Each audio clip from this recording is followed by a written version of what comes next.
Today, we're going to be taking a look at forgetting, memory construction, and how we improve our memories. Here's an interesting story about Jill Price. Can you imagine having flashbulb memory for every day of your life? Very detailed, episodic, long term memory. She says when she sees a date flash on her television, she automatically goes back to that day and remembers where she was, what she was doing, and what day it fell on, and on and on and on. And it's nonstop, uncontrollable, and totally exhausting. Be a great thing for school, wouldn't it? All right, so let's start with what are two types of forgetting: anterograde amnesia and retrograde amnesia. So, what happens with anterograde amnesia is we have new memories that are interfered due to injury or illness. You have retrograde amnesia, is the inability to retrieve information from our past due to injury or illness. So, two types of amnesia that occurs through injury.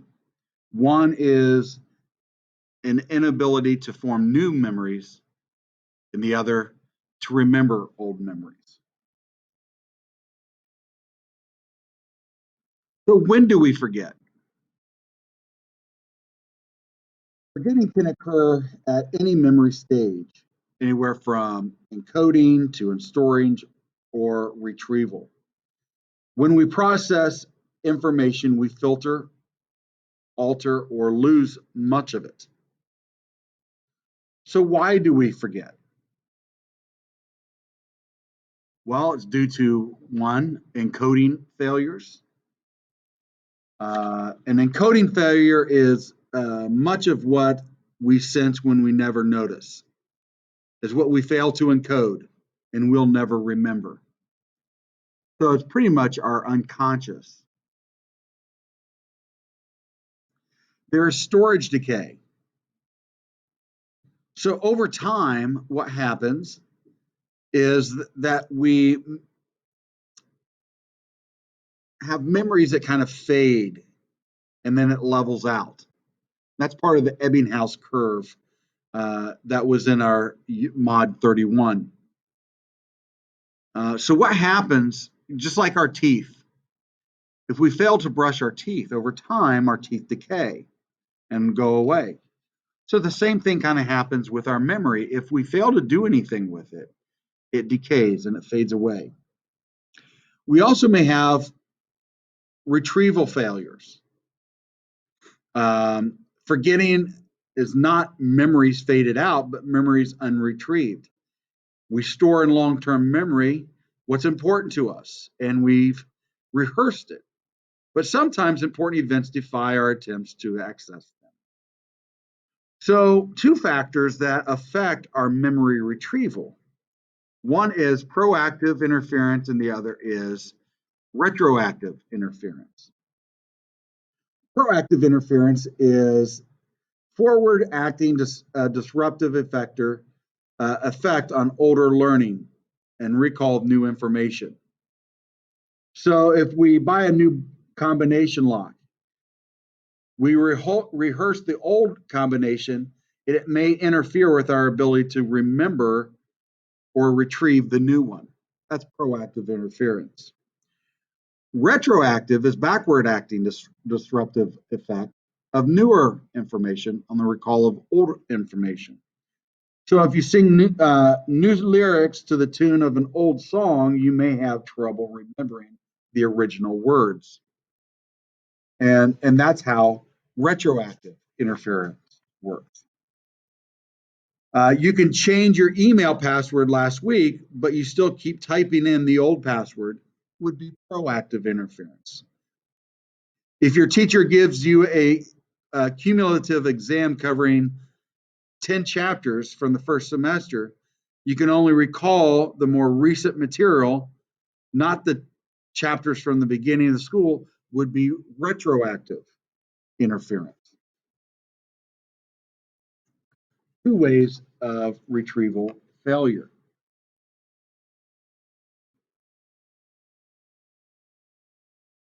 Motivated forgetting. Memory is unreliable. It is self-serving historian. Freud suggested that people may forget unwanted memories, either consciously or unconsciously. So we may be motivated to forget. Forgetting may be people's best interest at times. You know, when we do things that are failures, we want to forget the failures because failures can sometimes be not in our best interest. So forgetting may be good. Somebody does something really bad to you and you have a hard time moving on. Forgetting may be of your best interest. And so it may be motivated to do so. Freud refers to this as repression. It's a defense mechanism that banishes from consciousness things that can bring back bad feelings, bad memories, etc. We don't want them in our consciousness, so it's better for us to repress them.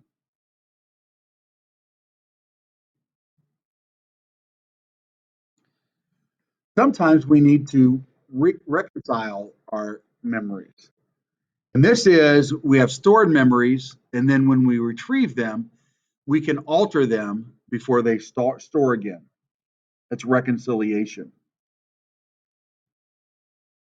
So as we retrieve, we can information can be misleading. This is known as the misinformation effect. Misleading information has distorted our memory of an event. So it's almost like a false memory. And we talked about that with, like, for example, a car accident. Um, car accidents, sometimes we have misinformation. And so therefore it alters what we recall. Our imagination can impact our memory. Misinformation and imagination effects occur partly because visualizing something and actually perceiving it activates similar brain areas. So imagined events also later seem more familiar, and familiar things seem more real. The more vividly we can imagine things, the more likely they are to become memories. So, in essence, imagination impacts our memory a lot like that of false memories. Um, Faulty memory, or how and when or where information was learned or imagined, tends to affect a person's explicit memory, along with misinformation effect, is at the heart of many false memories. So we may recognize someone but have no idea where we have seen that person. Is a source of amnesia. We may tell a friend some gossip only to learn that the news we got from a friend, and we know how that works. The more it's told, the more it exaggerates.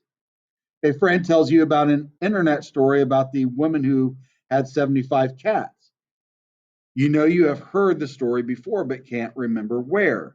This is source amnesia. We showed a video yesterday about deja vu, the eerie sense that I've experienced something before.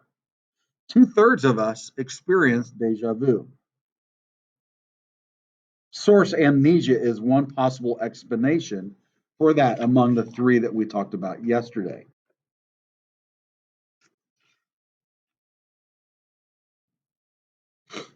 So as we go back to talk a little bit about repression and child abuse memories, psychologists question whether repression even occurs.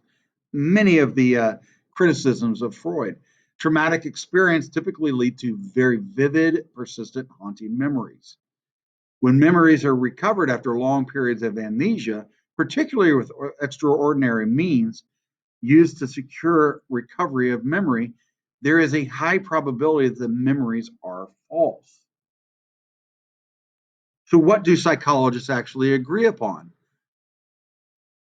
Sexual abuse happens, injustice happens, forgetting happens. Recovered memories are commonplace. Memories of things that happened before age 4 are unreliable. We talked about infantile amnesia. Memories recovered under hypnosis are especially unreliable. And memories, whether real or false, can be emotionally upsetting.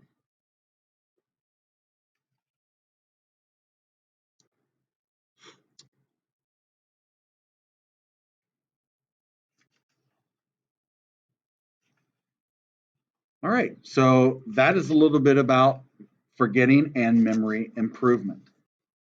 Don't forget, test is tomorrow. Do your review tonight, and we'll see you tomorrow.